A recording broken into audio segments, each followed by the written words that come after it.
can't play hardball with Israel. This is the importance of the lobby. One of the points that I tried to drive home here tonight is that Israel's staunch supporters in the United States have played and are playing and will continue to play a key role in turning Israel into an apartheid state. Israel could not get away with this without a lobby. The lobby protects Israel. The lobby makes it impossible for Obama to put pressure on Netanyahu. Yes, ma'am.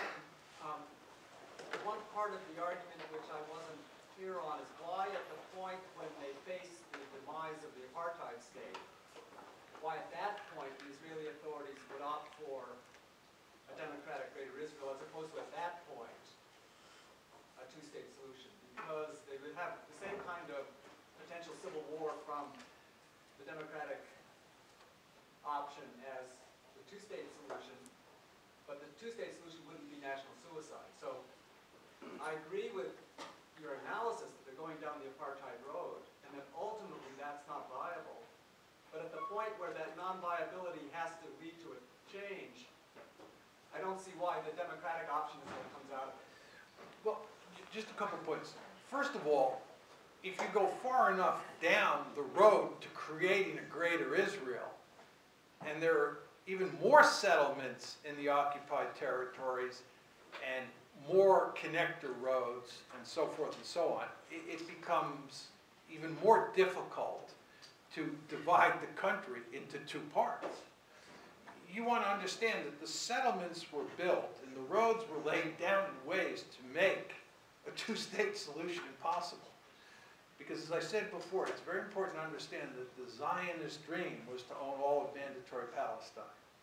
And after 1967, the principal architects of the settlements were thinking about how best to incorporate the West Bank into a greater Israel. Right?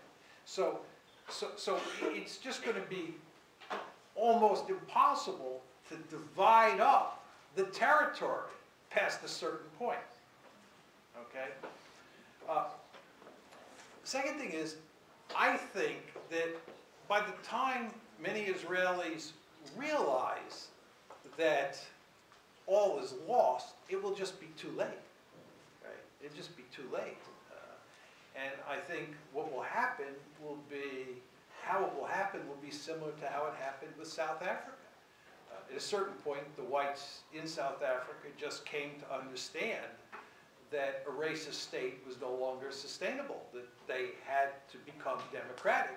And once they became democratic, given the demographics, it was going to be a black majority state.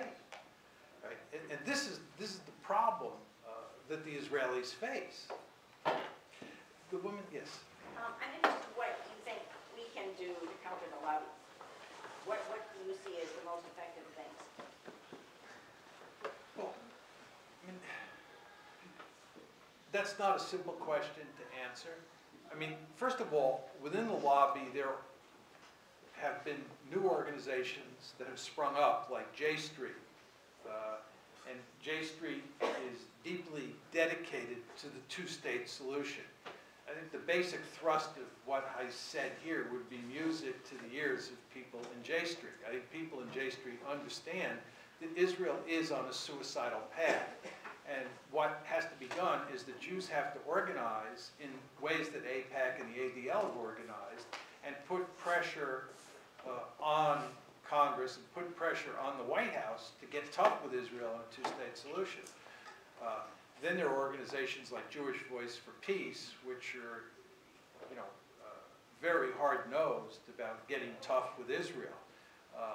And you can support organizations like that, and you can support other organizations as well.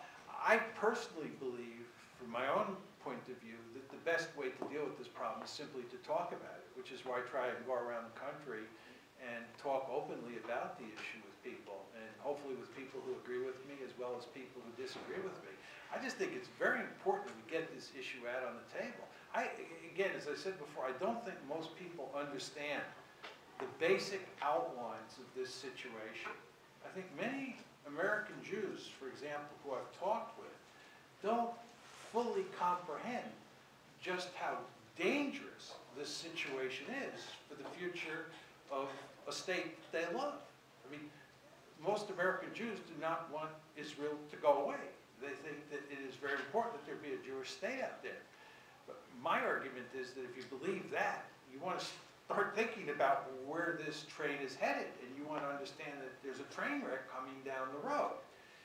But the only way to get that out into the open is to talk about it and to go around the country. So I think it's important that we talk about it. I think it's important that people organize. I think it's important that people talk to politicians and try and get the point home to them, and so forth and so on. Yes, could you please reflect on the pressures that United States academics are facing